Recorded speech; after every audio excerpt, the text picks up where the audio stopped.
Beri nama pedang ini Naga Puspa.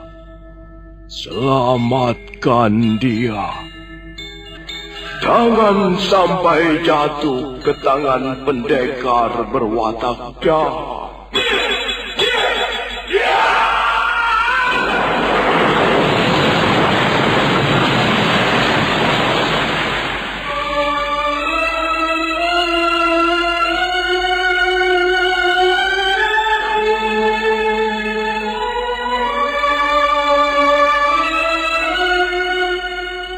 Tutur Tinula.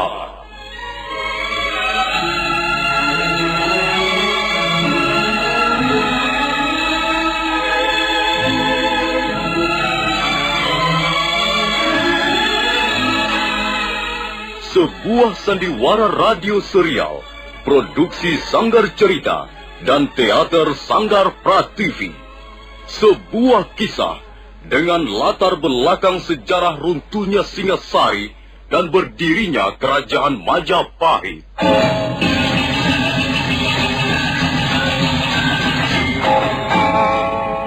Sandiwara ini didukung oleh pemain-pemain radio yang sudah ternama. Ferry Fadli, Yvonne Rose, dan Eli Ermawati.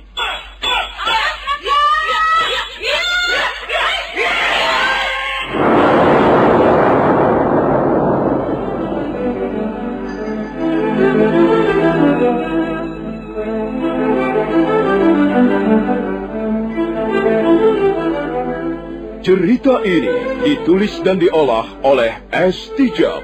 Hiasan musik dan sutradara C. Ispriyonoka. Kali ini mengetengahkan episode ke-11 dengan judul Mutiara Ilmu di Atas Batu.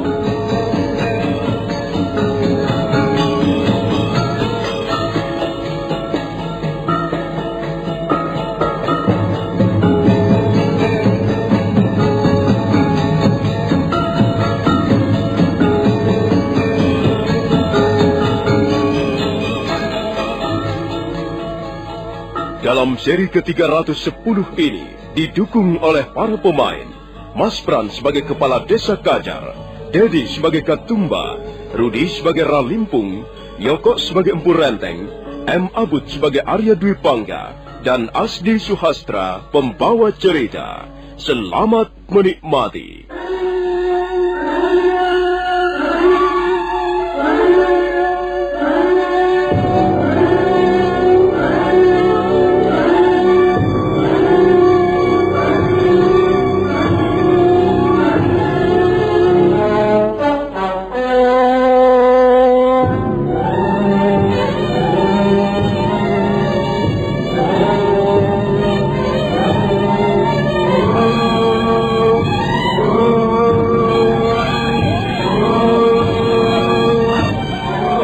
Sebenarnya orang-orang desa Kajar bukanlah pendekar.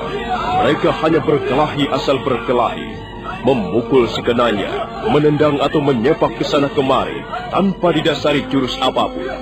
Tapi karena jumlah mereka cukup banyak, hal itu membuat Empu Renteng kerepotan juga. Apalagi dia mempertahankan diri dalam keadaan terluka parah. Ayo terus, tangkap dia! Cepat ikut dia!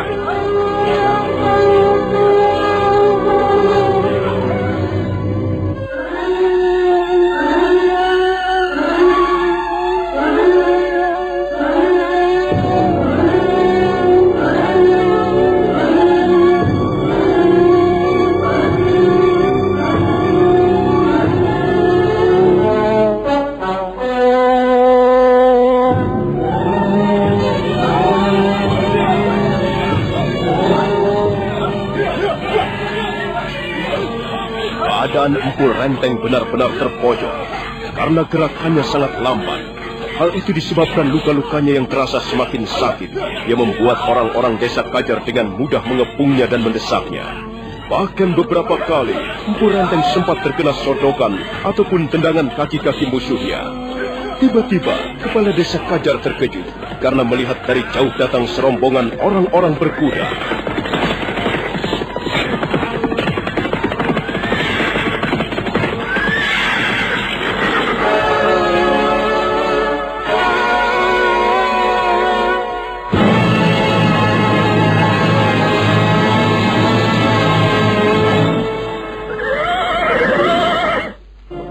Ada apa ribut-ribut di sini?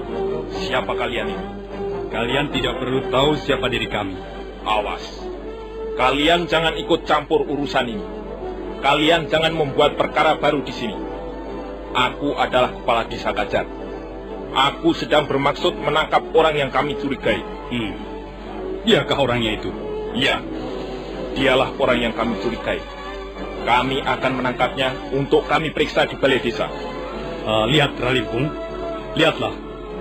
Kau masih ingat apa yang pernah dikatakan oleh Kakang Tambak Baya? Kata-kata yang mana, Katumba? Maksudku, ciri-ciri orang yang harus kita cari selama ini. Bukankah dia itu memiliki ciri-ciri yang kita kenal? Lihatlah, dia juga membawa sebuah pedang kuning. Tubuhnya juga sesuai seperti yang dijelaskan oleh Kakang Gagarangan. Jangkung dan sedikit kurus. Mungkin benar, dialah orang yang kita cari-cari, Katumba. Kalau begitu, marilah kita bawa sekarang juga orang itu. Tunggu dulu. Apa yang akan kalian lakukan itu? Bukankah kata-kataku sudah cukup jelas?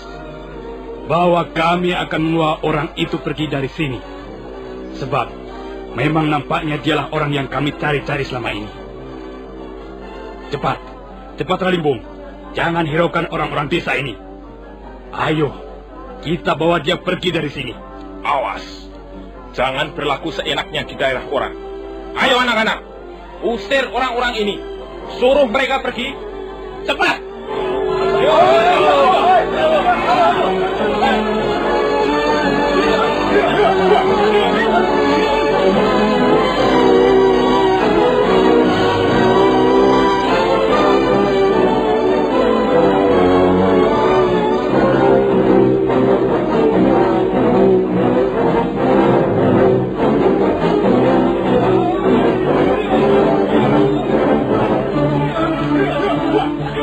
Kembali terjadi pertarungan sengit.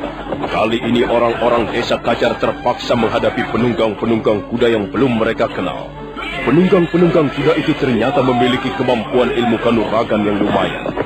Karena itu mereka tidak begitu sukar untuk menghadapi orang-orang desa Kajar. Dalam waktu yang tidak terlalu lama, beberapa orang warga desa Kajar sudah roboh. Mendadak salah seorang di antara penunggang kuda itu berteriak. Dan mereka pun bubar. Mereka serentak kabur.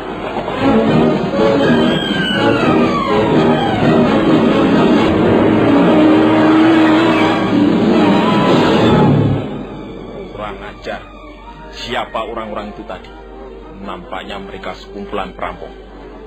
Wajah-wajah mereka memperlihatkan tanda-tanda kurang bersahabat. Tapi sayang sekali, mereka berhasil membawa kabur orang itu. Sudahlah anak-anak, ayo kita kembali. Kita rawat mereka yang terluka. Sudah. Biarkan orang-orang itu pergi. Tapi selanjutnya kita harus lebih berhati-hati. Kita harus waspada menjaga keamanan desa kita. Nampaknya desa Kajar mulai disenangi tamu-tamu gelap.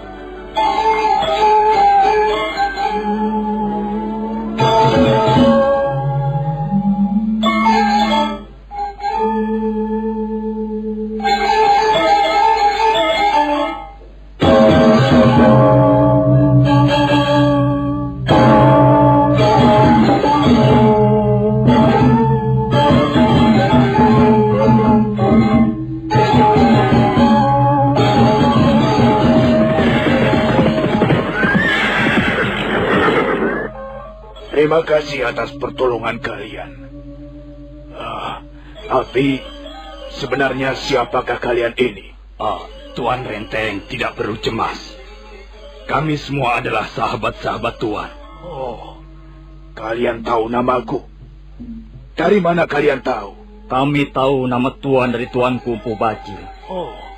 Di mana Kakang Bajil berada sekarang ini? Bagaimana kalian bisa berkenalan dengan Kakang Bajil? Tuan Renteng, kita sekarang sudah menjadi sekutu. Pimpinan kami, Kakang Gagarangan dan Kakang Tambak Baya sudah bersatu dan menjalin kerjasama dengan Tuan Bajil serta Dewi Sambi. Dan kami ditugaskan mencari Tuan. Kami benar-benar tidak menduga bahwa kami akan secepat ini bisa menemukan Tuan Renteng. Sekarang, marilah ikut kami, Tuan. Kakang Bajil dan Tuan Kudi Sambi sudah menunggu. Tunggu dulu. Tunggu. Aku tidak bisa begitu saja mempercayai kalian. Aku belum pernah mengenal siapa kalian. Tuan Renteng, kami tidak mempunyai banyak waktu. Kita semua sekarang menjadi pelarian pemerintah Majapahit. Ayolah Tuan Renteng, ayolah ikut kami sekarang juga. Tidak. Aku tidak bisa mempercayai kata-kata kalian. Siapa tahu kalian justru musuh yang berlagak sahabat. Tuan jangan menyulitkan kami. Kami ditugaskan membuat Tuan segera menghadap Tuanku Bacil. Kami akan sangat merasa senang jika Tuan tidak menyulitkan kami. Mana buktinya bahwa kalian adalah orang suruhan Kakang Bacil? Tuan nanti akan percaya setelah Tuan berhadapan dengan Tuanku Bacil. Aku minta buktinya sekarang. Aku tidak bisa pergi bersama kalian tanpa bukti. Dan kalian tidak bisa memaksa aku dengan cara apapun. Kalau begitu, kami terpaksa memaksa Tuan dengan jalan kekerasan. Ayo Ralimpung, kita tangkap saja Tuan Renteng. Nanti gampang urusannya di belakang. Baik, Kakang. Ayo tangkap saja Tuan Renteng. Tangkap. Tapi jangan sampai melukainya. Cepat kerjakan. Tangkap Tuan Renteng. Tangkap Tuan Renteng.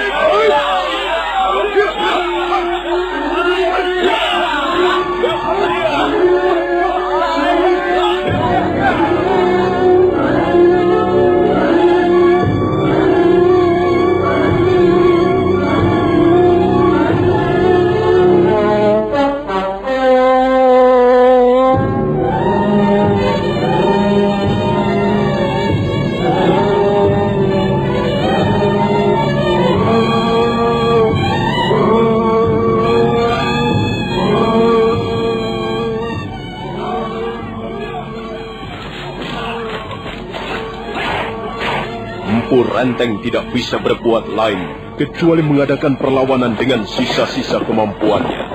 Tapi penunggang-penunggang kuda itu, yang rupanya adalah anak buah Tambak Baya, segera bergerak dengan sigap. Mereka mengepung Empu Renteng. Mereka menyerang sambil berusaha mengurung Empu Renteng. Keadaan Empu Renteng menjadi sangat mengkhawatirkan. Hal itu disebabkan karena luka-lukanya yang nampaknya semakin parah. Tapi mendadak pertarungan seketika terhenti.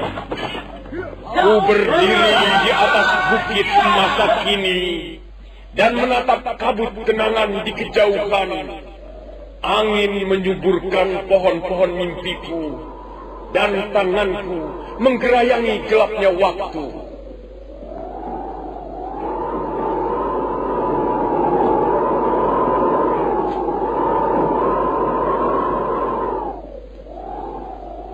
Pecah fajar pagi dini hari, seekor pepodang hinggap di atas kerinduan. Dia bernyanyi tentang cerita-cerita lama, dan dia berkisah tentang diriku dan dirinya. Hai, siapa di situ? Ayo keluar, keluar! Hari-hari begini membaca syair. Apakah kau kurang pekerjaan? Cepat keluar!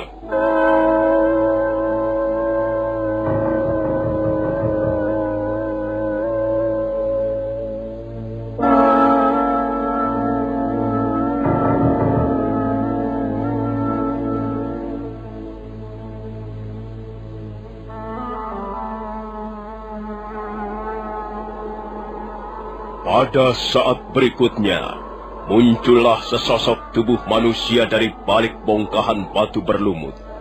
Dia adalah seorang laki-laki. Pakaiannya lusuh, rambutnya panjang sampai ke bahu, dan matanya liar menatap bagaikan burung elang. Laki-laki itu segera melangkah perlahan-lahan. Dua buah pedang pendek terselip di pinggangnya. Sarung pedang bergelantungan ketika laki-laki itu melangkah, dan nampaknya tangan kirinya sedikit cacat. Karena tangan itu sepertinya tidak bisa ditekuk, kaku seperti sebatang kayu. Laki-laki itu tersenyum dingin. Dia sama sekali tidak mengucapkan sepatah kata pun. Seorang Malini merangkai bunga. Bunga Sonyaroga dirangkai menjadi satu. Malini bekerja pada malam hari, sambil mulutnya tak henti-hentinya bernyanyi. Suaranya lirih tapi menembus kedalaman malam. Lagunya lagu cinta yang sudah lama terpendam. Wong Edan, orang gila. Apa maksudmu, ha? Apa maksudmu dengan ini semua? Orang ini benar-benar telah mengganggu kita, Kakang. Sikat saja sekalian. Bagaimana pendapat kalian dengan syair-syairku tadi? Wah, syair-syair membuatku mau muntah. Syair-syair apa itu? Kami adalah pendekar-pendekar. Kami tidak butuh mendengar syair. Kau pasti orang yang kurang waras. Orang yang tidak menyukai syair, pastilah kurang cerdas otaknya, kurang halus budinya, kurang lembut hatinya. Syair-syair seperti itu hanya pantas dibaca perempuan sambil berbaring di atas ranjang. Duh! Kalian barangkali membutuhkan syair-syairku yang lain. Tidak usah. Lebih baik kau segera angkat kaki dari sini. Kau sudah mengganggu kami. Kami tidak membutuhkan syair-syairmu itu. Dengarkan saja sendiri. Ayo, minggat dari sini. Syair-syairmu itu tidak akan laku dijual satu kepeng. Cepat pergi. Baiklah, aku akan segera pergi. Tapi kumohon kalian sudi mendengarkan satu bait lagi. Apa? Kau masih juga mau menyair? Ingat, hanya satu bait lagi. Tidak lebih. Satu bait saja. Bagaimana? Kau jangan main-main ya. Kami tidak suka dipermainkan orang seperti ini. Jangan salah paham, kawan. Siapa yang akan main-main? Aku bersungguh-sungguh. Aku benar-benar akan mempersembahkan sebuah syair yang pantas untuk kalian. Nah, dengarkan. Tapi maaf, di samping mengalunkan bait-bait syair itu, aku juga ingin sedikit memperagakannya. Selesai berkata, laki-laki berpakaian lusuh itu menarik senjatanya. Senjata itu berupa sebuah pedang pendek yang bentuknya melengkung. Kalau disejajarkan, maka dua bilah pedang pendek itu akan nampak bagaikan dua bulan kembar. Maka demikianlah, laki-laki itu menggenggam sebilah pedang di tangan kanannya, dan pedang yang lain dipasang pada tangan kirinya yang nampaknya cacat. Laki-laki itu kembali tersenyum dingin, tapi mendadak senyuman itu lenyap dan wajahnya berubah menjadi tegang. Dan pada saat selanjutnya, laki-laki itu mengucapkan bait-bait syairnya dengan lantang. Aku datang dari dunia kegelapan. Kuterobos dinding-dinding batu kelam. Aku terbang bagaikan kelelawar ajaib, mengarungi samudera darah. Aku haus, aku dahaga. Jiwaku menjerit karena haus dan dahaga. Aku melawan bagaikan raja serigala.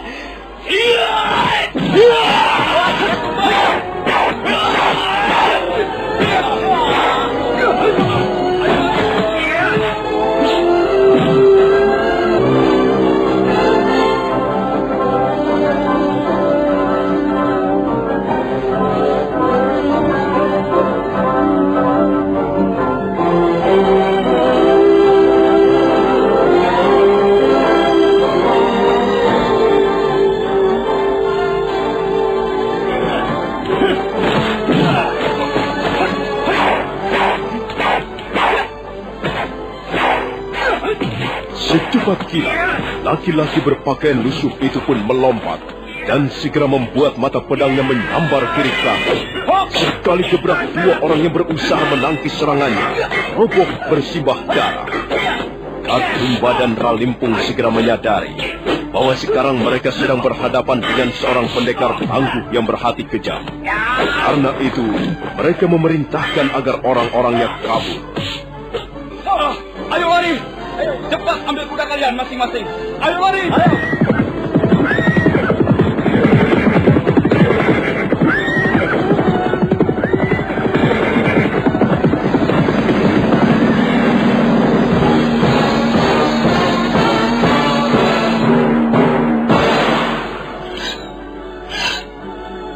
Setelah memasukkan kembali dua buah pedangnya ke dalam sarung, laki-laki berpakaian lusuh dan bertampang dingin itu pun kemudian mengamati kedua belah telapak tangannya. Darah mengalir di sekitar buku-buku tangannya, dan sebagian darah itu muncrat di pakaian ataupun wajahnya. Laki-laki itu tersenyum pada Empu Renteng yang masih berdiri dengan wajah ternganga keheranan. Sebuah tontonan yang menjengkelkan. Aku menyesal sekali. Mestinya aku tidak berbuat seperti ini. Bagaimana Tuan Renteng? Oh, terima kasih Tuan. Terima kasih atas pertolongan Tuan. Saya lihat Tuan sedang dalam keadaan terluka parah. Iya, memang Tuan. Saya terluka parah. Dada saya terkena tusukan senjata pusaka yang ampuh. Dan mereka itu tadi bermaksud memaksa saya untuk menemui seseorang yang katanya adalah sahabat baik saya. Tapi saya tidak percaya pada mereka. Untung Tuan segera datang dan menolong saya. Kalau Tuan mau percaya pada saya tahu di mana tempat tinggal seorang tabib sakti. Saya kira dia dapat menyembuhkan luka-luka Tuan. Tapi kalau Tuan ragu-ragu, sebaiknya tidak. Nah, selamat jalan. Saya tidak bisa lama-lama menemani Tuan di sini. Tunggu Tuan. Apakah Tuan berminat menerima tawaran saya? Sepertinya saya dapat mempercayai kata-kata Tuan.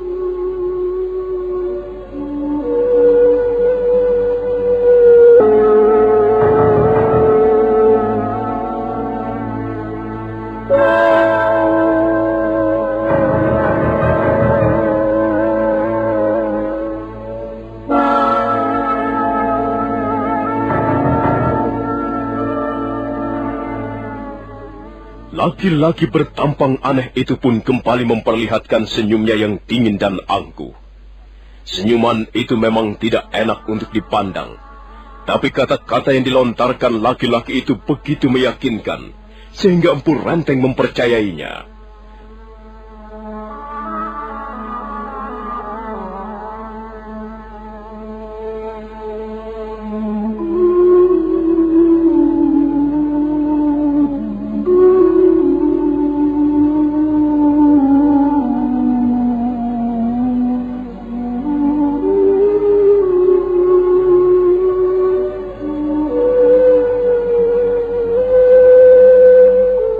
Nah, bagaimanakah kisah selanjutnya?